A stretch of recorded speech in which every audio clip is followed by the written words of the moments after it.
tonight. A second apparent assassination attempt on former President Trump, this time at his Florida golf club, raises more questions about Secret Service protection. TikTok fights for its existence in court, the legal challenge to a law that would ban the app in the United States. And on another deadly day in Gaza, the United Nations Coordinator for Relief discusses the dire circumstances there. The needs have only grown because the whole of Gaza lies in ruins.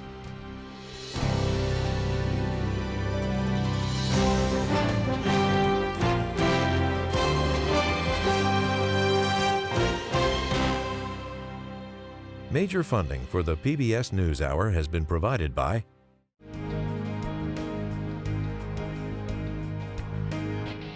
the ongoing support of these individuals and institutions, and friends of the NewsHour, including Leonard and Norma Chlorfine, and the Judy and Peter Bloom Kovler Foundation.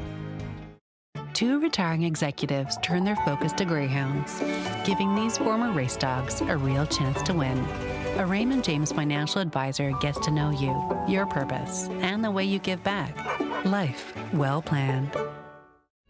The William and Flora Hewlett Foundation, for more than 50 years advancing ideas and supporting institutions to promote a better world, at hewlett.org. And with the ongoing support of these individuals and institutions.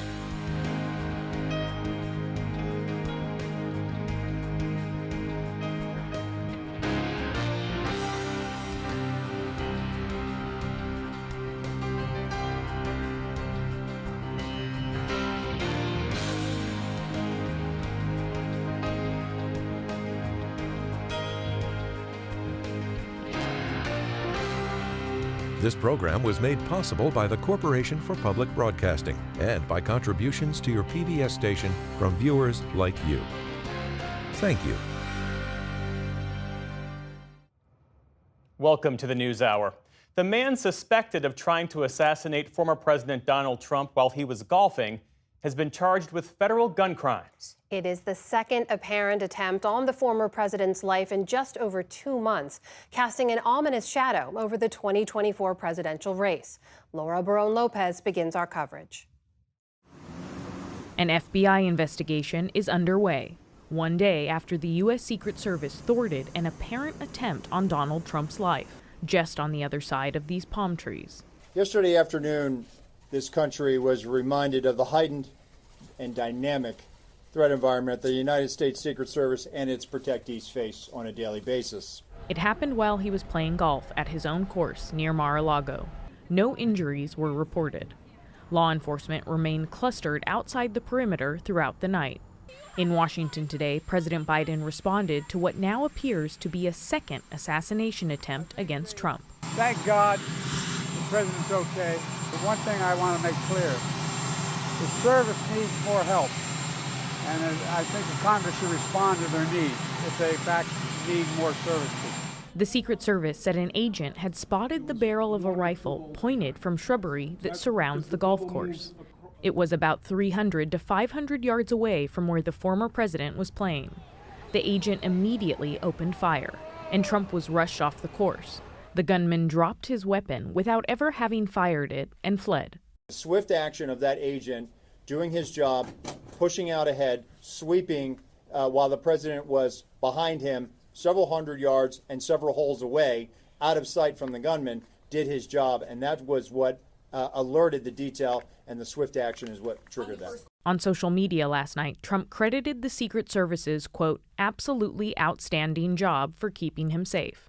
The Palm Beach County Sheriff said the agency did exactly what it needed to do, even if security wasn't as tight as it could have been. At this level that he is at right now, he's not the sitting president. If he was, we would have had this entire golf course around it. But because he's not, the security is limited to the areas that the Secret Service deems possible. Soon after the initial encounter, local police and a chopper descended onto the scene, and body cam footage showed the moment authorities arrested the suspect on a highway about 50 miles from the golf course. A witness had tipped off police to a license plate number for the suspect's vehicle. He was identified as 58-year-old Ryan Wesley Routh. Officials recovered 2 backpacks and an SKS rifle with a scope. which were left behind on the outskirts of the golf course. And phone records show Routh spent nearly 12 hours near the property before being confronted. Today, Routh appeared in federal court, charged with possession of a firearm by a convicted felon and a possession of a firearm with a destroyed serial number. If convicted, he could face anywhere from 5 to 15 years in prison. A look at public records and Routh's social media history paints a picture of a once Trump supporter turned critic with a deep fixation on Ukraine and its war with Russia. Routh self-published a 291-page book on Ukraine and global politics, where he talked about the end of his support for Trump. He's been interviewed several times over recent years about his support for the Ukrainian war effort, and even traveled to Kyiv in 2022 in an attempt to join the front lines. My initial goal was to come and fight. Routh also had a decades-long criminal history that includes several misdemeanor and felony charges. He will be back in court later this month for a bond hearing and arraignment. In a post on X, Trump quickly blamed the incident on Democrats, specifically the so-called rhetoric of his opponent, Vice President Kamala Harris. And he suggested, without evidence, that violence, like the Sunday incident, would get worse unless undocumented migrants are deported. Meanwhile, in Washington, Harris put out a statement condemning the attack, saying, quote, "We must all do our part to ensure this incident does not lead to more violence." A bipartisan congressional task force is already investigating the first assassination attempt on the former president, when in July, a bullet grazed his ear at one of his rallies in Pennsylvania. They were briefed on Sunday's incident by Secret Service and are awaiting more details. Ranking member on the task force, Democratic Congressman Jason Crow, spoke about the task force's work this morning. The scope of our task force was limited to investigating the Butler, Pennsylvania incident, so there were a lot of things that went wrong there, and it's just too early to tell whether or not those same issues were at play here or not. It's unclear how the incident will affect Trump's schedule, with just 50 days of campaigning left to go. For the PBS NewsHour, I'm Laura Barone-Lopez. The White House says that President Biden spoke with Trump and conveyed his relief that the former president is safe. Let's look a little deeper now at the challenges facing the Secret Service. Late today, Acting Director Ronald Rowe again vowed to take a hard look at the agency's strategy and procedures after the latest threat to former President Trump. The Secret Service's protective methodologies work, and they are sound, and we saw that yesterday. But the way we are positioned right now in this dynamic threat environment, it has given me guidance to say, you know what, we need to look at what our protective methodology is. We need to get out of a reactive model and get to a readiness model. For more now, we're joined by Carol Leonnig, investigative reporter with The Washington Post and the author of Zero Fail, The Rise and Fall of the Secret Service. Carol, good to see you. Let's just start with what we learned from the acting director there this afternoon. The suspect here did not have a line of sight to former President Trump, never fired his weapon. So what are you hearing from your Secret Service sources? Do they consider this a success? They do consider it a success in one respect, Amna, and that is that this gunman never got a shot off at the agents or at former President Trump. And that's a lot better than what happened on July 13th. In other words, they had a heavy contingent of agents with Trump while he was golfing on Sunday, people that were on the lookout for problems in the fairways and in the rushes and in the woods ahead of him, a hole ahead of him, and agents behind him, making sure there was nobody lurking behind Trump as he golfed. And that extra presence ended up being extremely successful in that an agent who was assigned to Trump's protection was a few hundred yards ahead of him before he was golfing and was able to spot this gunman and a barrel poking through the fence line. But what I'm also hearing is that Director Rowe is very concerned about the safety of Donald Trump going in through this election. 2 times now in 9 weeks, he has been the subject or the target of a gunman with a long rifle and a semi-automatic, and that is really disturbing. There are big questions about whether or not the service can protect him on an enormous field that is called a golf course, especially when it is porous, unsecured, and not on a military base, as some of the places where President Obama and President Reagan used to golf. Carol, as you heard my colleague Laura report there, the Palm Beach County Sheriff noted if Trump were a sitting president, the security presence would be different. You noted the success in this particular case, that no shots fired, he remained unharmed. But has former President Trump's detail changed at all since the last assassination attempt? And should it change moving forward? It absolutely has changed since July 13th. I'm told that he had a contingent with him on Sunday that was at least a Secret Service contingent with him that was equivalent to the protection level for a president. What's different, of course, is that they didn't close off streets, the public streets that sort of border this golf course in West Palm Beach. And that might have been done, or that might have been temporarily done for some fairways that he was playing through that are very close to these roadways. You know, a gunman, if he had been more successful, would have been tens of feet or dozens of feet from Trump if he had not been spotted ahead of time. And if he had been president, those roadways may not have had the same kind of access to the gunman who actually sort of camped out there, as far as we can tell, for 12 hours before Donald Trump arrived. You have long reported on what you've learned from your sources about the resources issue, the personnel and staffing issues within the Secret Service. You heard the acting director there talk about wanting more resources from Congress, but also moving from a reactive to a readiness model. What does that mean, and what would it take? So first off, I just want to underscore how dramatic it is what Acting Director Rowe said. There has been no director of the Secret Service who has suggested there was anything that needed fixing in the protective model, or suggested that the Secret Service was more reactive than proactive. In the 10 years since I covered a series of huge security lapses and gaffes, no Secret Service director has said anything but, my guys did a great job against terrible odds, some paraphrase of that shape. It is a very, very big deal what Acting Director Rowe said today, that he wants to review how the protective model works and rethink it, and where it may not be working well. He's also the first director to say publicly, and he didn't say as much about this today, but he has said this in other settings that I've been hearing about privately. He's the first director in those 10 years to say, we are going to need a lot more money. We cannot, as he said it today, we cannot continue to do more with less. And that's an acknowledgement that just isn't part of the Secret Service's DNA. They're always of the mind, and I've met many directors, they're always of the mind, hey, boss, we got this, we got your back, everything's fine. This is the first time I'm hearing a director say either of these two things. Carol, in the 30 seconds or so I have left, how worried are the Secret Service sources you talked to about continued attempts against either former President Trump's life or any of the other candidates? Extremely worried. After July 13th, there was a great concern about copycats, somebody trying to repeat what Matthew Crooks did in Butler, Pennsylvania. The fact that this has happened again only ratchets up the anxiety level. It only makes them convinced that it could happen tomorrow or next week. Carol Leonnig of The Washington Post joining us tonight. Carol, thank you so much. Good to speak with you. You too.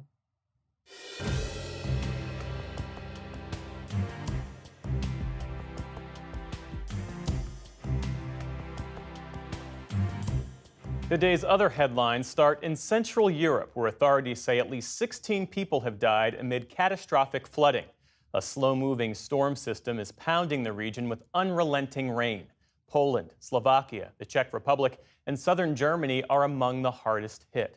Sejal Karia of ITV News has our report. Such is the size and scale of the flooding across Central Europe, it's being called a catastrophe. In Poland, raging rivers and torrential downpours have swallowed whole towns and villages in the southwest of the country, leaving people stranded on the roofs of their homes. This, the only means of rescue. Whole swathes of the continent submerged by some of the worst flooding to hit in 30 years, from Austria to Romania. The gushing force of the floodwaters sweeping away everything in their path, destroying lives and livelihoods. the death toll rising from the devastation caused by Storm Boris. The waters in Kłodzko in Poland ripping through, leaving no stone unturned and no street and road untouched.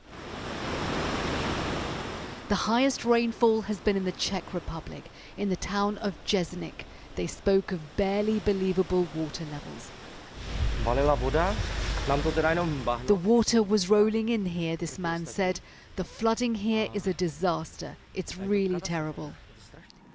In Lower Austria, the area surrounding the capital, Vienna, has been declared a disaster zone. 2 elderly men died here after being trapped by rising floodwater in their homes. A firefighter also lost his life. These are difficult, dramatic times, the regional governor said. The country and the people are under immense strain.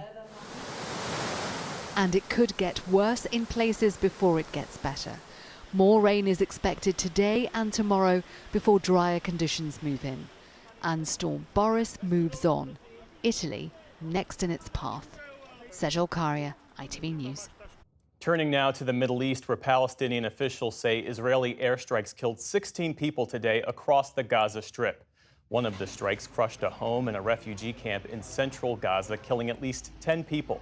Meantime, political tensions are growing within Israel amid reports that Defense Minister Yoav Gallant may lose his job. Israeli media say Prime Minister Benjamin Netanyahu may fire the popular former general. Gallant has become the Prime Minister's biggest rival in the cabinet. Speaking in Washington, D.C. today, Israeli opposition leader Yair Lapid, who is himself a Netanyahu critic, urged the Prime Minister to keep Gallant.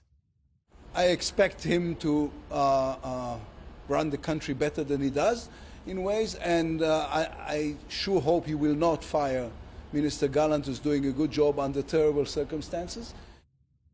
For its part, the U.S. State Department today said that the U.S. continues to engage with partners like Egypt and Qatar to try to present a revised ceasefire proposal for Gaza, but no timetable for such a proposal has been provided.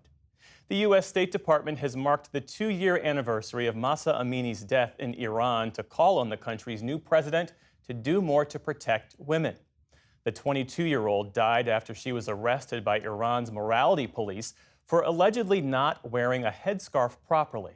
In a joint statement with other nations, U.S. officials urged the new Iranian administration to ease pressure on civil society in Iran and to end the use of force to enforce the hijab requirement. Amini's death sparked mass protests around the world. A crackdown in Iran killed more than 500 people and some 22,000 were detained. A gas pipeline that exploded in the Houston suburbs this morning sent a geyser of fire into the sky. A nearby neighborhood and some schools were evacuated. Officials say some homes caught fire. Firefighters tried to contain the flames. The operator of the pipeline says the gas feeding the flames was shut off, but that it could take hours or longer for all of the material to burn off. Officials say the focus is on keeping the fire controlled. All the resources that can be extended are here and present. Again, we're just in a containment mode to any of the facilities that are in close proximity. One firefighter suffered minor injuries. It's not yet clear what caused the blaze. The head of the U.S. Postal Service says he is personally fully committed to ensuring that all 2024 election ballots are delivered on time. Those comments come after a group of election officials raised concerns last week about the Postal Service's ability to deliver millions of ballots in November. In a letter today, Postmaster General Louis DeJoy wrote that some 650,000 postal workers are committed to providing a secure, efficient, and effective way for citizens to participate in the election. He added that in 2020, 99.9% of ballots were delivered within 7 days. Boeing says it's freezing all hiring and will consider temporary layoffs to offset the impact of an ongoing strike by factory workers. More than 30,000 Boeing staff on the West Coast are on their 4th day of a strike for better pay. Negotiations are expected to restart tomorrow. Boeing has seen a drop in orders for new planes after a piece of a passenger jet broke off back in January, sparking safety and production concerns. On Wall Street today, the Dow closed at an all-time high ahead of this week's Federal Reserve meeting. The index added more than 200 points, erasing its losses from earlier this month. The Nasdaq closed lower on the day, losing more than 90 points, and the S&P 500 made minimal gains. And a passing of note, Tito Jackson, one of the 5 brothers who formed the hugely popular Jackson 5, has died. He was the 3rd of 9 children in what would become a legendary music-making family. That's him in the back left. He sang background vocals and played the guitar for the iconic group, which ignited the career of younger brother Michael Jackson.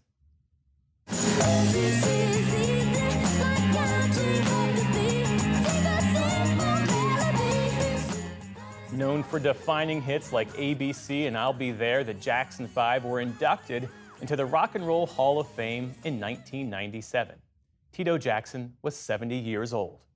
Still to come on the NewsHour, Tamara Keith and Amy Walter weigh in on the political implications of a second apparent Trump assassination attempt. A Miami climate activist turns warnings about sea level rise into a collaborative art project. And members of a multi-generational apartment community give their brief but spectacular take on family. This is the PBS NewsHour from the David M. Rubenstein studio at WETA in Washington and in the West from the Walter Cronkite School of Journalism at Arizona State University. The Justice Department and TikTok faced off in federal court today over a law that would require the app to break ties with its Chinese-controlled parent company, ByteDance, or be banned in the U.S. NPR's Bobby Allen is covering it all and joins us now. So, Bobby, it's good to see you. So what did the lawyers for TikTok's parent company, what did they argue in court today, and what was the case that the U.S. government laid out? So TikTok's lawyers say this is a free speech violation in 2 ways. First, it would violate the free speech of 170 million Americans who use the app. That's more than half of the U.S. population. And secondly, the lawyers say it would violate the free speech rights of TikTok itself, right? We know TikTok is owned by a China-based parent company, ByteDance, but it has a U.S. entity in the Los Angeles area. And the lawyers said, look, that company too, when it makes curation decisions about what people see on the algorithm, that's a type of free expression. The Justice Department said, hey, hang on a minute here. TikTok is owned by ByteDance, and it's not just China. It's a country that is a foreign adversary. This is a country who can do espionage on U.S. citizens. This is a country that might be interested in the data of Americans. And because of that danger, it needs to be shut down by January 19th. So how do we know, Bobby, that TikTok is a national security threat? So TikTok's lawyers say the threat that China poses is theoretical, that the government has never shown any bulletproof evidence that the Chinese government has interfered in the app in any way. They can't show that China's ever used it for spying. They can't show that China has ever used it to influence the app. But on the flip side, the Department of Justice says they have done a lot of probing through the national security apparatus, and they've come up with a very compelling case that China does have the capability to use TikTok against Americans, but the details of it must stay classified. The Department of Justice says the nitty-gritty examples of how this is happening is top secret, and they won't reveal it to the public, nor will they even reveal it to TikTok's own legal team. And that has really upset TikTok's legal team and TikTokers who are on the app and say, hey, if this is so dangerous, show us the goods. Where is it? And remind us of the stakes here, because I've seen some numbers that half of all U.S. adults use TikTok in some capacity. Is that the case? Yeah, it's about half of Americans are on TikTok, extremely popular with young people. Interestingly, though, public support for banning TikTok has been on the wane. It used to be around 50% last year. Now it's somewhere around 32%, which shows that the American public is kind of backing away from this idea that TikTok ought to be banned. And look, it's really notable that both the presidential campaigns of Donald Trump and Kamala Harris have very active accounts on TikTok. Trump, of course, said he wanted to ban and tried to ban TikTok when he was in the White House. Now he says he's on TikTok's side. And Kamala Harris, as the vice president of the United States, is on the team essentially that is now actively trying to ban TikTok. So there's a real question. If this is such a national security threat, why are these two presidential campaigns using it so actively? What do we know about how difficult it might be for ByteDance to sell or spin off TikTok? It would be very difficult for TikTok to sell because the Chinese government is not going to allow it. It would require the blessing of Chinese regulators, and they have said repeatedly that TikTok is not for sale. So that is one hurdle. But assuming they change their mind, it would be technically incredibly difficult to spin off TikTok for this one fact.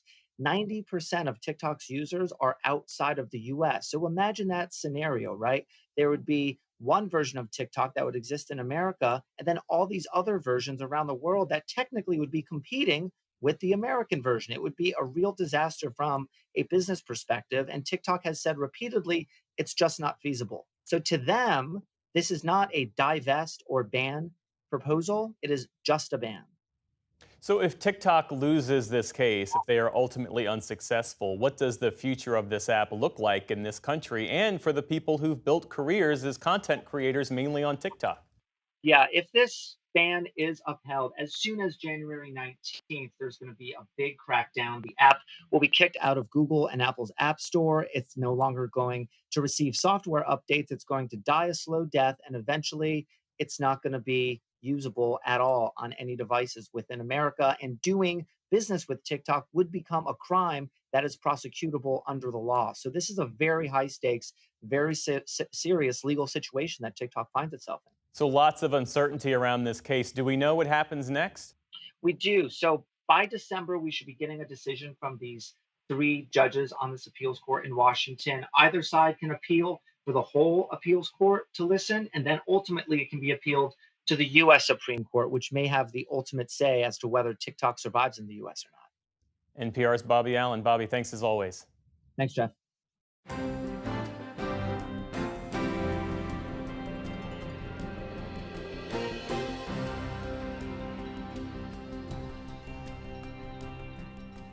Today, the United Nations called for an immediate ceasefire in Gaza, the immediate release of all Israeli hostages, and for humanitarian aid access to be unimpeded.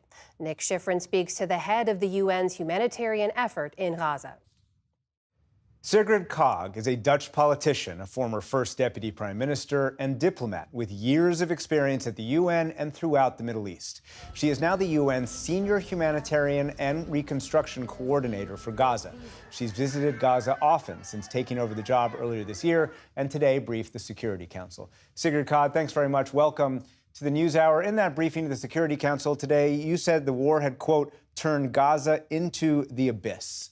What do you mean? Well, everything is destroyed. Life has halted. Over 41,000 Palestinians have lost their lives, and over 90,000 have been injured. And in that group, you have a lot of women, children who've sustained life-changing injuries. So it is dystopian. It's also very strange when you go to Gaza, and I've been going in and out of Gaza over 30 years, to see that there's no building standing. The roads are destroyed. People are all huddled in tents. It's a total life-changing experience for everyone in Gaza and for those who try to work there, to render assistance. It is something that you cannot imagine, let alone describe. Let me highlight one recent success before we get to some of the specifics you just said. Thanks to agreed pauses in the fighting, the first of 2 rounds of polio vaccines have been completed and have reached 90% of Gaza's 640,000 children.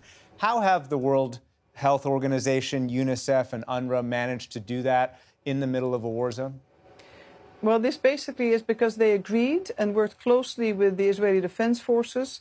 And at the political level, I've discussed it with the authorities that there should be humanitarian pauses. The parties to the conflict have agreed, and this gave the space to actually reach people safely and securely. But it also meant we needed the cold chain to work, the equipment, the vaccines to be in Gaza, and thousands of volunteers to be in a position to actually do their job. It demonstrates that you need political will to achieve these kinds of operations because it's highly complex and highly dangerous. You noted today that the, quote, breakdown of law and order and looting of supplies are impeding assistance distribution. And you also said that there had been denials, delays, and a lack of safety for humanitarian workers. How short is Gaza of the assistance it needs? Well, the gap is significant, let's face it, and it varies from day to day. It depends on the volume that actually is allowed in, that gets cleared and checked, but also the ability for humanitarians to come to the checkpoints, to the crossings, to retrieve it, to then actually take it back to the warehouses. And that's, of course, also where law and order, safety and security are serious issues. This is not only a matter of supplies to the crossings, it's also our collective ability to receive and distribute. And a lot more needs to happen in order to actually be affirmative in reaching those goals. The UN's Office for the Coordination of Humanitarian Affairs, or OCHA, says between the 1st of September and the 9th of September, only 62 trucks per day entered Gaza. But if you ask Israel, and Israel's coordinator for the government activities in the territories, or COGAT, they point out that commercial Palestinian trucks are entering 163 just yesterday. So why can Palestinians bring in trucks at a scale that the UN is unable or unwilling to do? Well, I'm not going to make a blanket comparison here. What's important is that Gaza needs both. It needs humanitarian goods, because they're free of charge at the end of the day for the population, and it needs commercial goods. And the commercial sector has agreements with the IDF, but often it's the commercial sector from Egypt. It can also be from the West Bank or Israel. And they often organize themselves also that they have security on top of the truck, basically. As humanitarians, we can't do that. So we're both vulnerable, but we're also dependent on the approvals given. The most important comparator, I would say, is before the 7th of October, 1,000 trucks a day entered Gaza. So if you add up these statistics, on a good day, currently, 150 and 60, that's only 210. Now you can then easily conclude that it's nowhere near meeting the basic needs of the population. And the needs have only grown because the whole of Gaza lies in ruins. As you know, Israeli officials question why there is any UN aid or humanitarian aid sitting inside Gaza. They point out the distribution problems within Gaza that you've struggled with. Why haven't you been able to overcome some of those distribution problems? I would turn the question around. There are roles and responsibilities. Under international humanitarian law, the humanitarian workers need to be protected. They cannot be targets. The safety and security needs to be guaranteed. If the volume is too little or it's too unsafe because the fighting continues, humanitarians can't work. And you can see that in the statistic of the high number of humanitarian workers who've lost their lives. I wish it were as easy as statements. The complexity of delivering on humanitarian assistance in a war zone, which is Gaza, and the density of the population and huddled together in around 11% of the Gaza Strip makes this a totally different story. We need a ceasefire and we need the unconditional release of the hostages in order to actually start to reach people in a serious manner.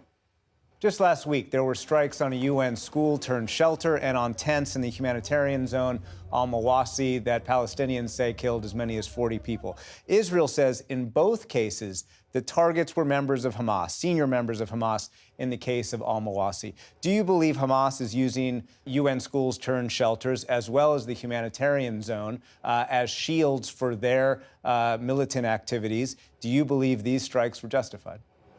I don't think it's a matter of what I believe. We know what international humanitarian law says, that civilian infrastructure should not be used by any of the parties, and it can also not be a target.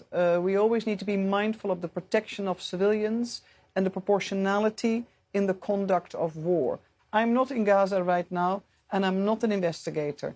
But we know the duty and the obligations on the parties to the conflict are very clear. And finally, Sigrid Kaag, part of your title is reconstruction. And the Israeli military allowed foreign journalists to visit Rafah and the Philadelphia corridor that separates Gaza from Egypt late last week. And the images, frankly, looked like a moonscape. What will it take to reconstruct Gaza? One has to imagine, indeed, a moonscape, but with a very desperate population, a population that was highly educated, that is keen to have their children be learning again, a population that yearns for a ceasefire and the ability to restart what was left of their lives. So everything is needed. The cost will be humongous. An earlier damage assessment, a basic needs assessment done in March already indicated an initial cost of 18 billion. The cost of reconstruction will be significantly more. And this needs a long-term commitment, political, but also in financial terms, from the different stakeholders, but also private sector and investors. But we need to start the plans now. They're available. The Palestinian Authority has designed them. The international community has them. It's a long, hard slug which requires everybody, and to not forget about the population in Gaza. When there's a ceasefire, the work is only beginning. Sigrid Kaag, thank you very much.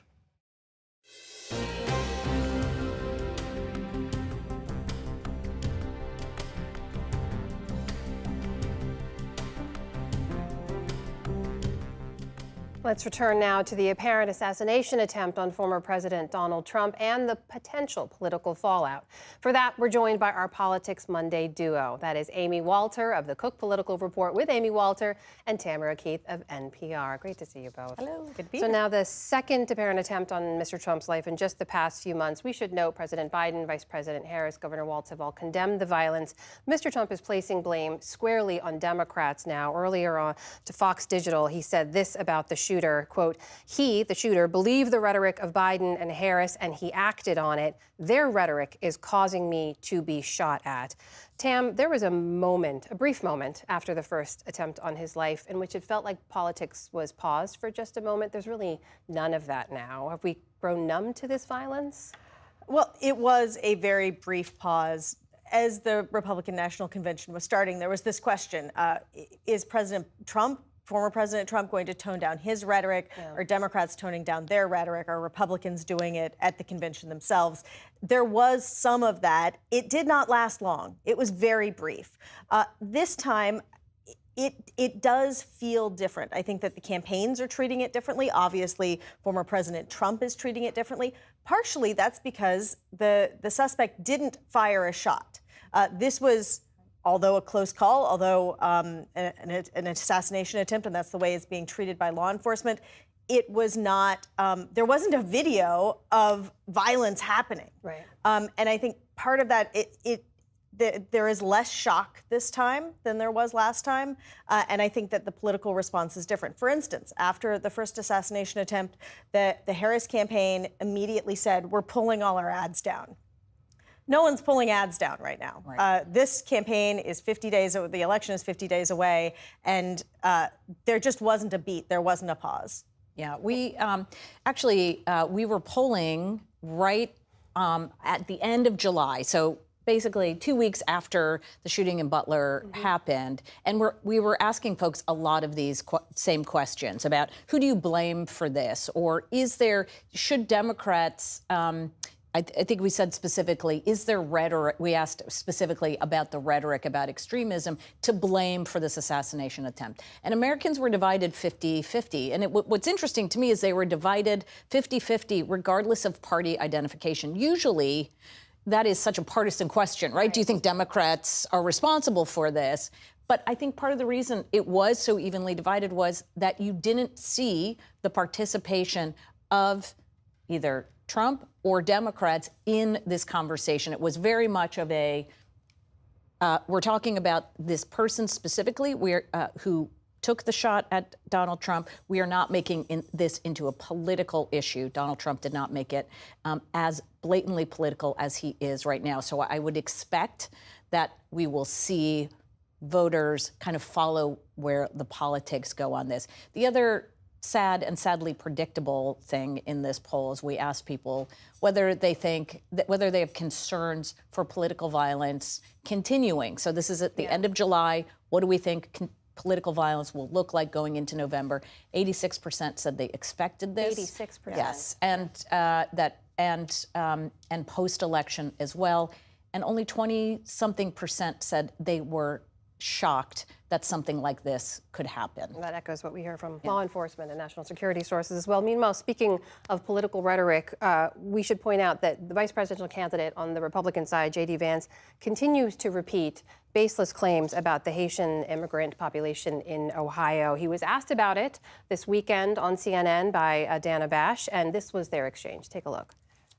If I have to, But it if wasn't I have just a to meme, create stories so that the American media actually pays attention to the suffering of the American people, then that's what I'm going to do, Dana, because you guys are completely letting Kamala Harris coast. You just said that this is a story that you Yes. created.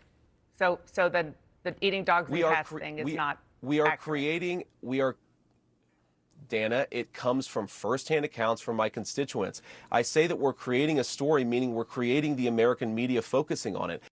So, Tam, Senator Vance's point here, what he's trying to say is that he's trying to get the media to focus on illegal immigration and Harris's border policies. Haitians in Ohio, we should note, are here legally. They're under a protected legal status. And we know now that this kind of rhetoric has led to the potential for real-world violence, threats against people in the community there, and evacuations. Why are they continuing to repeat these lies? Yeah, and Vance was absolutely unapologetic in that interview. And in fact, was critical of Dana for even suggesting that these threats that have been called into schools and other civic places in the community of Springfield, that would have anything to do with the rhetoric of Vance and former President Trump, who have both continued to amplify this, not back down, certainly not apologize. But that is the way of the Trump campaign, of the Trump political ethos, is to dig in and dig in and dig in. And what they might be doing here, there's a few things that they're doing. One, they are trying to get people to talk about immigration in a way that has people focused on dogs and cats and Haitian migrants and people who are here legally. So it's sort of an unusual way to get people to talk about immigration. But, the other thing is, it was a week where former President Trump had a really bad debate where he went on stage and he said he had concepts for plans, but not actual plans, where a lot of things went wrong for Trump. And he has been struggling for weeks to get any political oxygen at all directed to him in any way that is on his terms. And so this was a way they could get political oxygen on their terms. Well, and the interesting thing about that debate, too, is the amount of time that Donald Trump talked about illegal immigration was a lot. He turned almost every single question to immigration. Very little of it did he turn to the issue that the broad majority of Americans say is their top issue, which is the economy and inflation, where a lot of Republicans walked away from that debate saying they couldn't understand why he didn't pivot more to an issue where he also has an opportunity to put the Harris campaign back on their heels, which is to talk about inflation that occurred during that administration. So he wants to talk about immigration because it is, one, a very comfortable place for him, and two, yes, he has an advantage there.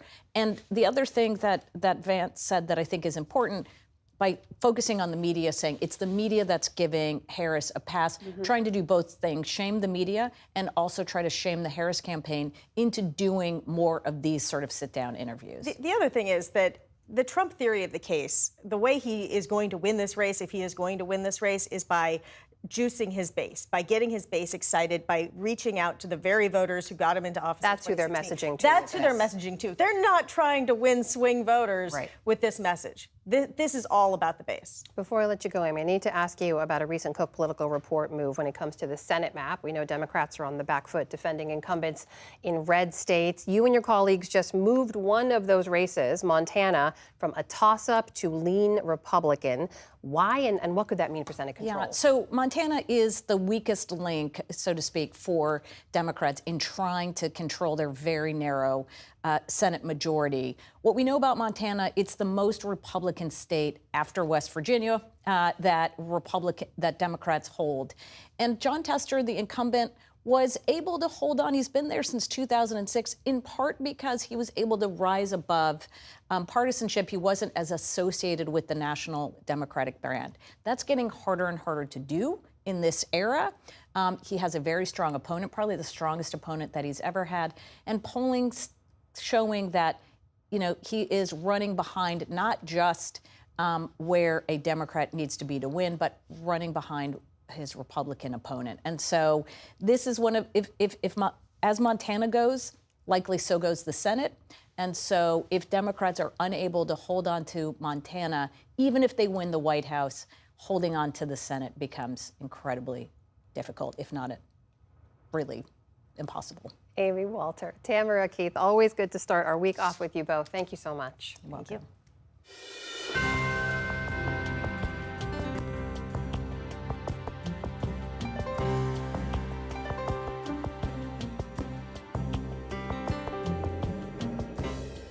scientists project that sea levels around parts of Florida could rise as much as 8 feet over the coming decades. The majority of Miami-Dade County is roughly 6 feet above the ocean today. And one local artist is doing what he can to sound the alarm.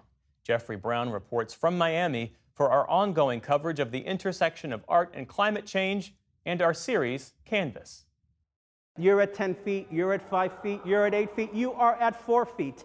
At a community event in northern Miami, artist and climate activist Xavier Cortada is reminding residents just how vulnerable their homes are. Each number represents how many feet a property sits above sea level. The idea, says Cortada, to make people aware and get them talking in a city where sea level rise is becoming an existential crisis. It calls out the problem. It literally creates this process where neighbor tells neighbor, these are the facts. This is the quantifiable problem that we have. His underwater project starts with a visit to this website where participants enter their address and discover their home's elevation. After writing that number on a sign designed by Cortada, residents place them in their own front yards. That's what my art is about. You invite your neighbor to get in a conversation with you about that, and together you begin to figure out what you can do about it. And enough of that happens, I think we can begin to move the needle on this. Cortada grew up in Miami, the child of Cuban refugees. His interest in art began at a young age watching his father and uncle paint. As a law student in the 1990s, he became involved in addressing a variety of local community problems, including drug abuse and gang activity, and began to see how art can be part of such efforts. A 2006 fellowship in Antarctica, where he saw up close the impact of climate change, changed his life, and his direct commitment to using art as a tool of activism. By 2022, he'd become the inaugural Miami-Dade Artist in Residence. I think art plays that role, and I think artists are thought leaders. I don't think they're decorators. I don't think they're object makers. I think they help frame and invite society to see and approach things.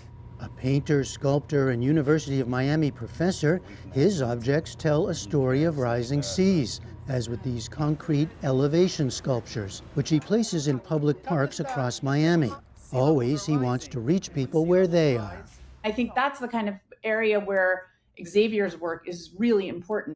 Jennifer Posner is director of programs for the University of Miami's Climate Resilience Academy, which supports research and solutions to address climate challenges. He's able to reach communities in a way that brings attention to this and makes them aware of what's coming in an approachable way, in a way that they can kind of connect with. She says art projects like Cortada's are especially important to reach the communities most vulnerable to climate change. The fact is that the communities that are most in need, that have been historically the most disadvantaged, overlooked, are the ones that are experiencing the challenges of climate change the most acutely. I think it's one thing when we see maps on the news that say, in 20 years, we're all going to be underwater. He's been so successful in making these really hyper-local connections for people. Where do they live? How high is their elevation? And what does that mean for them? Our planet is in a little bit of trouble. A critical part of Cortada's work, connecting with younger generations. On this day at a summer camp at a school in Miami's North Bay Village. Here, the message was in the form of a mural. This is the elevation, the feet above sea level of your school. Taking it all in, 18-year-old Ezekiel Salvon and 13-year-old Alan Diaz. These signs, when you see kids more engaged, the parents will be more engaged as well, and it overall just help like what's going on in our community. Art to me is like a way to like express yourself and like how you feel, like your thoughts. So I believe that it was like a great way to portray that. Cortada well knows the political and other tensions over climate change and possible solutions, but he avoids that framing. Framing this as a partisan issue isn't going to solve the problem. What I'm trying to do is let your neighbor from another party across the street understand that it's black and white. It's the elevation of your home. Science in many ways should be the owner's manual for this planet, that it shouldn't be politicized, because Antarctica doesn't care who you're voting for, it's still coming. Jennifer Posner, who works with a wide variety of community groups and government officials on climate resiliency efforts, believes artists can make an essential contribution. artists, as usual, are sort of ahead of the curve in this way. And this is going to be a very helpful entry point for policymaking. And for Xavier Cortada, it's personal. The son of Cuban refugees who've seen their entire island and governance and nation fall apart, and understanding that the only place I've ever called home will not be here. Within a century. He hopes soon to have thousands of yard signs and several hundred elevation sculptures across Miami-Dade County. For the PBS NewsHour, I'm Jeffrey Brown in Miami.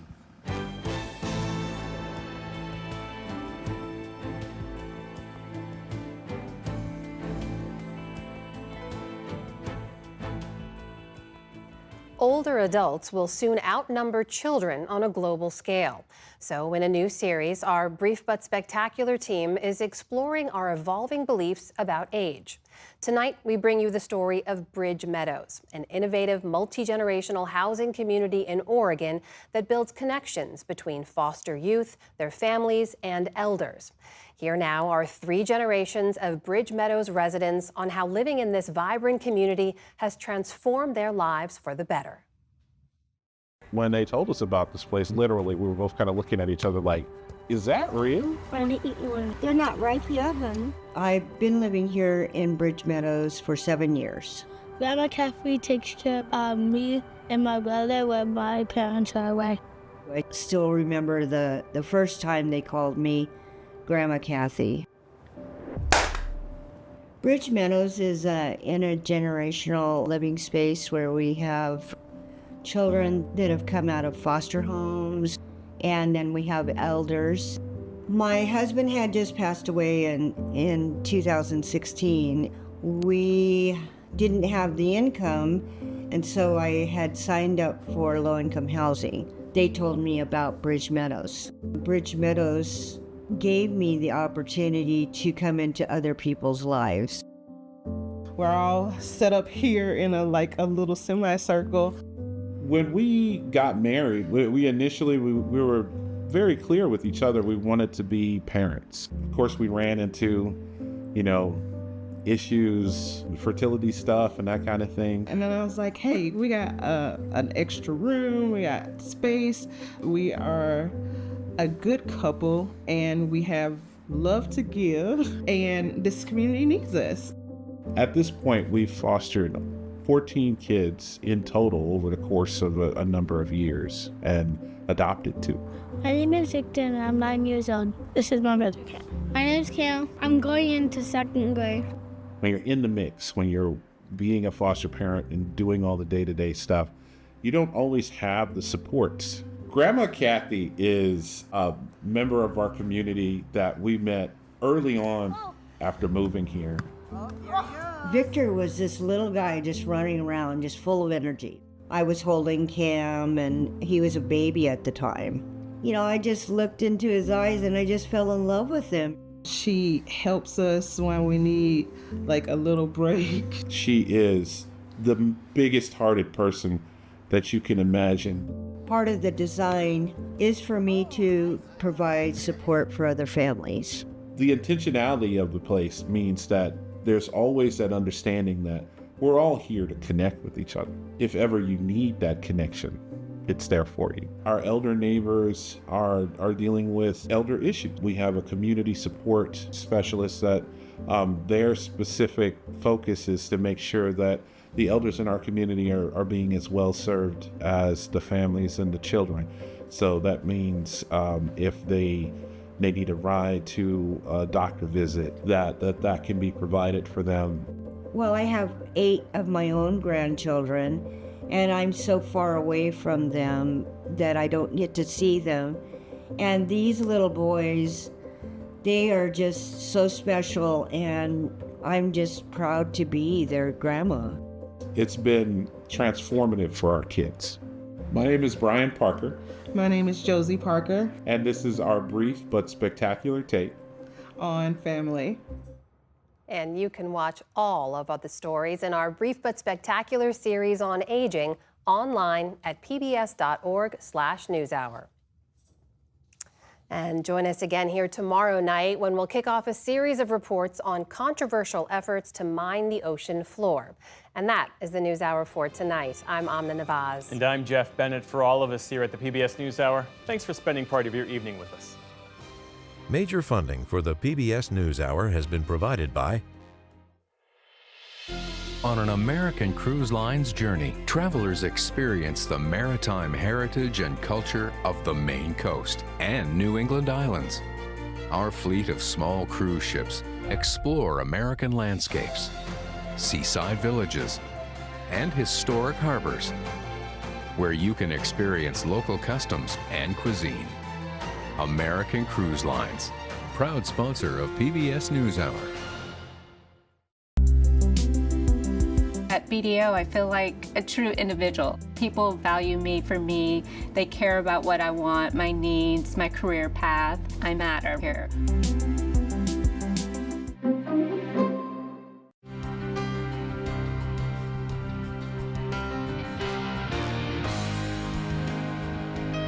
Supported by the John D. and Catherine T. MacArthur Foundation, committed to building a more just, verdant, and peaceful world.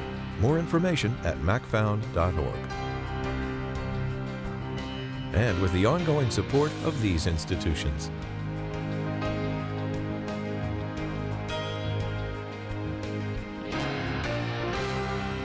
This program was made possible by the Corporation for Public Broadcasting and by contributions to your PBS station from viewers like you. Thank you.